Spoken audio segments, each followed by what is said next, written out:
Now, back to our program. Welcome back to the Dr. Melanie Show. Today, my guest host is Dr. Joshi from Illinois, and we're answering people's pain management questions. And we have Patricia on the line from Texas talking about pelvic pain. So what's your question, Patricia? It's just good to talk to y'all to know that I'm not the only person I have IC, and I know the frustration of dealing with the pain management part of it. You know what I'm saying? You can walk in there, but it takes somebody else. But I just wonder why my urologist is not trying to send me to a pain management doctor, you know. And I've been telling them for like a year my kidneys hurting. They've got me cathing myself 4 times a day, and I'm pulling massive amounts of urine out of me, but it's like nobody wants to listen to me. So I do take Lyrica, and I take 1 a day. I'm allowed 2 a day. I was just wondering if that would help me get back into that sleep pattern that I need. Because I know the more I sleep, the better I feel. Or can I branch off and go find me a pain management doctor? So, Patricia, what is your particular question? Well, does pain management doctors help with IC? Okay. Appreciate your call. Dr. Joshi, can you answer her question? Yeah, absolutely. The question actually has multiple sort of phases in the answer, in the sense that one, you know, why, I guess, are you not referred to a pain specialist? I mean, there are a few reasons, and again, not knowing everything about, you know, obviously everything about you or what's going on.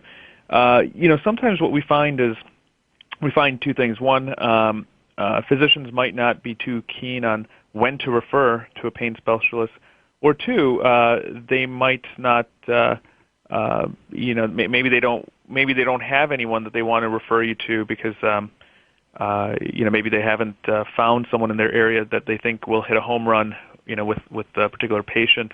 But there's a lot of different reasons why, you know, you may or may not be referred. I think that obviously, depending on which pain management expert you go to, you know, obviously there are different variances of what a pain management expert does or what they can do or who they see. There are not that many pain experts that see IC, and one of the reasons is, unfortunately, it's not very well taught or learned during training programs, which is shocking, right? But it's the reality.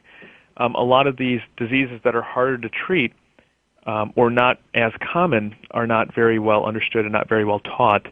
And also, one other problem is, you know, a lot of doctors take pride in what they do, and when they can't help someone, they a lot of times will say, well, we just don't treat it because they're afraid to have sort of those results that are not going to be positive.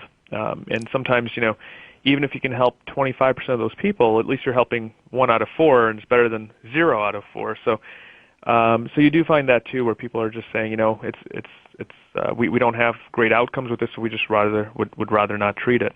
Okay. Go ahead. The other thing I find is if you have a team approach, maybe you need the pain management portion, but you might also need the physical therapy. You might need the psychotherapist to deal with how do you cope with this. So to me, a team effort is better than just going to a pain management specialist. Oh, exactly. And it requires communication both on the pain side as well as the urologist side. They need to communicate with each other. They need to share their findings and their thoughts and opinions. And so you're absolutely right. A team approach is very essential. The question you asked, Patricia, also touches on another point, is what is a pain expert? And it's really a very long, drawn-out answer. I'll try to sort of summarize it in just 20 seconds or so. But really, every doctor by definition is a pain doctor. The definition of pain is anything sensory or emotional that causes real or potential damage. So basically, in English, that basically means anything that bothers you is pain. So that means pretty much every doctor is a pain expert. Now, when we talk about pain experts, obviously we're talking very specifically about people who have done very specific training on understanding the neurophysiology, the way everything works, the way the nerves work, the way everything works, the way that pain is created, and all these different ways to alleviate that with either procedures or medications or non-medical things, and sort of putting all that stuff together, coming up with a solution. And finding those people is they're not as common as we hope they will be. maybe one of these days as a specialty starts growing, we'll have more and more people who are like that. But right now, they're just not enough to provide care for the entire population of America, which is why we see what we've seen in Florida, which is basically everyone and their brother opening up a clinic, trying to fill that demand, but they're by far not qualified to do that.